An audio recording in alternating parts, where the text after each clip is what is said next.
Get a picture of yourself free from alcoholism if you're addicted to it. Get a picture of yourself free from depression. Get a picture that you're free from drugs if you're struggling with it. It all begins in a service like this where God begins to say, there's so much more that I have for you than you can imagine. Get in your mind a photograph of God's promise. See it first. Secondly, the second reason that he wanted them to go over into the promised land, this is a big one. He wanted them to taste the grapes. He wanted to give them a foretaste of what God was going to do. He wanted them to have an appetizer, a sample platter. No more leeks and garlics from Egypt for you. You're moving into a better life. You're moving into a land of dreams. You're moving into something greater than you can produce. I'm your God. I'm Jehovah Jireh. I'm Jehovah Shaddai. I am your source. I want good for you and not evil. I know the plans that I have for you. Plans of good and not evil, to give you hope, to give you a future. There's only two mentalities. You're either a great taster or you're a giant talker. Because 10 of the spies came back. They saw the exact same thing as the two who were positive and said, we can take the land, we're well able. And notice they didn't come back and talk about their God. They came back and said, we are as grasshoppers in their sight. There are people and they have giants in the land, and we are as grasshoppers. They had a grasshopper mentality. You either have a grasshopper mentality or a great taster mentality. And so they were talking about how big the grapes were, but here comes Joshua and Caleb. And they're talking about, one is talking about the giants are huge.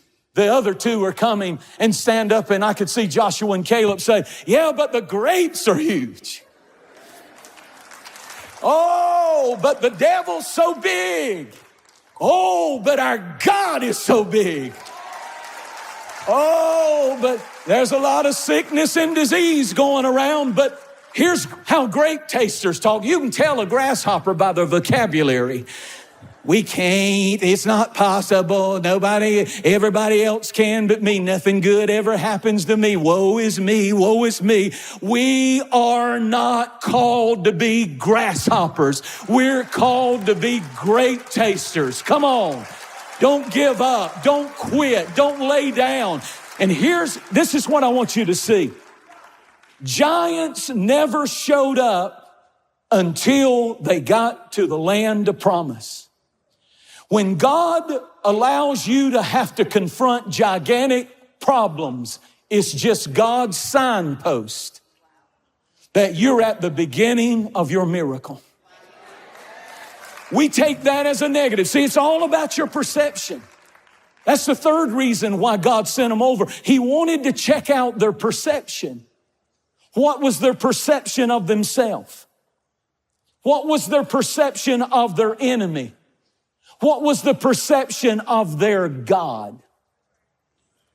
And that's the three things you're going to have to deal with if you're ever going to walk by faith and do what God has put you on this planet to do.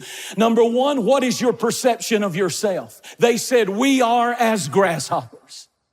I'm nobody. I'm nothing. You know, the Lord really spoke to me this week about this, and he said, you need to work on that one. Because I have a lot of insecurities, even 61 years old. I can't hardly take a compliment. My mind races as I play the sax or something, and somebody will say, that was amazing. And my mind's thinking, boy, you must not listen to really great saxophone players. I'll play the piano and somebody will say, boy, you can really play. I always compare myself with somebody else. You preached a great sermon. I'm just now learning that, you know what? Never apologize. Never belittle what God blesses you with. It may not be as good and as great as, but I'm not a grasshopper, and what I do, nobody else can do just like me. And so I think I'll just be me and God, and we can do all things through Christ who strengthens us. I need you to give God a praise. Turn to somebody and say, I'm not a grasshopper. I'm a grape taster. My goodness, young people, when you meet somebody, don't give them a little dead fish handshake.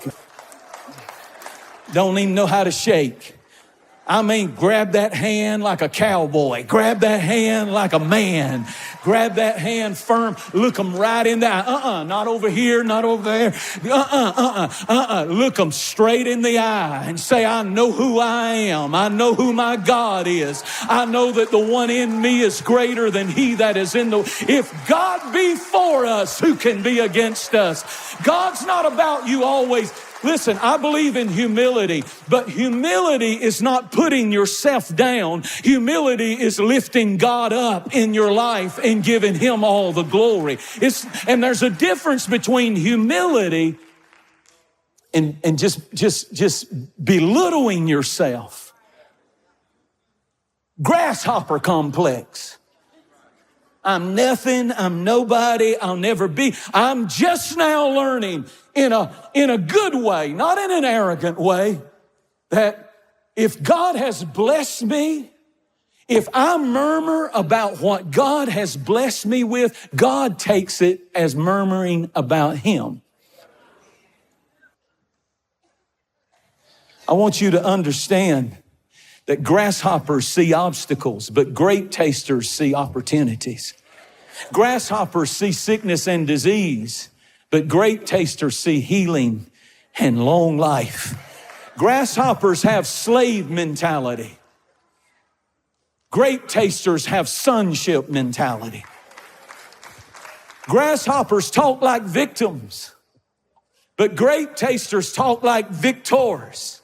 And you can always tell a grasshopper by how they talk. Turn to somebody and say, I already know what you are. Tell them, you're not a grasshopper, so stop talking like one. That's what I'm trying to preach here. Get a photograph from God of who you are and why you're here, and don't belittle yourself. Maybe you're not as talented as somebody else and this and that, but you know what? God uses people who say, I believe in myself, I believe in God, and I'm not going to brag on the devil. I'm going to brag on God and his ability. Quit going around lally-gagging in the muddy grubs. You are talking, well, I'm old now, nobody cares about. Shut up, grasshopper. Become a grape taster and say, I'm older now. I'm going to get to enjoy all the stuff I've worked so hard. I'm going to go play golf one day. I'm going to go out. I'm going to have myself a time. I'm going to grow me a gray beard.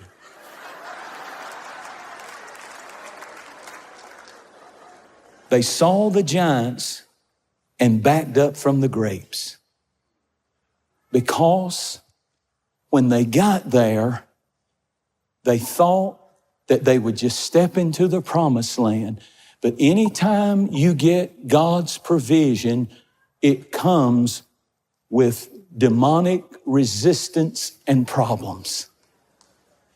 There will never be a clear coast straight to the land flowing with milk and honey.